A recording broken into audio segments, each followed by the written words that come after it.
What's up guys? This is Pounds Invested. I'm Stephen Georgiev, your host.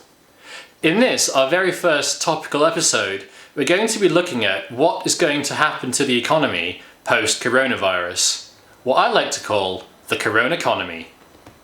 Now, in order to do that, it would be really helpful if we had an economy which has been through a coronavirus lockdown and emerged at the other side. Thankfully, we do have such an economy. That economy is China. So the Chinese economy is currently operating at around about 90% efficiency. What does that look like in practice? Well, factories are open, schools and classrooms have children in them, restaurants are open, but why would it be operating only at 90% efficiency? Why not 100%? What's missing? Well, the missing element is, as of course you all know, social distancing. Social distancing is choking off around about 10% of the Chinese economy's efficiency. Of course, that's a necessary sacrifice to maintain public health and prevent a second spike in the virus. As we can see from this graph right here, what that looks like in practice is a 75% fall in the number of flights operating into and out of China, along with a 50% fall in footfall in malls and shopping centres, and also a 50% drop in hotel occupancy. So we might be starting to see a pattern here. The 10% of the Chinese economy which is currently being choked off by social distancing corresponds quite neatly to what I like to call fun spending. You know, going to restaurants and bars and cinemas and bowling alleys, and all the fun stuff we used to do pre-lockdown. Thanks to social distancing measures, we can't really do any of that anymore. So what impact is this involuntary spending reduction having on businesses? Well, it's been around about 3 months since China exited its lockdown, and in that time, we've seen the number of bankruptcies of Chinese companies starting to increase at a fairly rapid rate.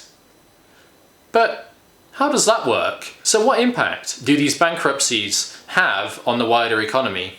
Well, using Europe as an example, particularly the UK, we know that around about 25% of the UK workforce is on a state aid scheme known as the furlough scheme, in which the government voluntarily is propping up 80% of wages to ordinary working employees. But that can't go on forever. It's costing around about £20 billion per month. So what's going to happen when that support inevitably tails off? Consider, if you will, a restaurant owner with a small 3-chain franchise. Because of social distancing measures and a reduction in voluntary spending, that so-called reduction in fun spending, let's assume that our restaurant owner has to close one of his restaurants. So he now has only 2 restaurants, and rather than having 30 employees, he now has 20 employees. Those 20 employees are going to more or less continue as they did previously because they're still employed. The 10 who will let go because of a drop in demand and a drop in voluntary spending are, of course, very, very sadly unemployed. But let's also look at the site that he had to close. What that means is that suppliers have fewer orders, and what orders they do have are now in lower quantities. So they're impacted too. And of course, given that we know that every sale is also a purchase, we know that as soon as you stop making sales in one part of the economy, purchases in the rest of the supply chain are going to be affected. And so an economy which is suffering from an external shock like an increase in unemployment can't feasibly be expected to return to its pre-existing size. Another example, let's look at commercial rents. Pre-lockdown, around about 90% of commercial tenants were paying their landlords their rent on time. Now, 3-4 months later, as we've moved through the lockdown, that number has moved down, sadly, to around about 60%. So suddenly, 40% of landlords, commercial landlords, aren't receiving their rent either at all or what they are receiving is late. So that means that they can't pay their mortgages on time, maybe not at all. Ultimately, the bank which has lent the money is going to have to take a loss. If this cycle continues and more banks take more losses on more debt in a cycle that perpetuates like that, that's going to lead to a fundamental reduction in business confidence. When people are less confident about starting a business, of course, what does that mean?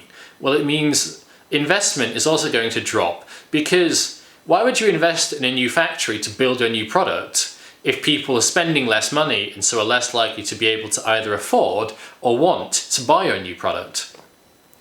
If you're less likely to build your factory, that means that you won't take on either any or many people.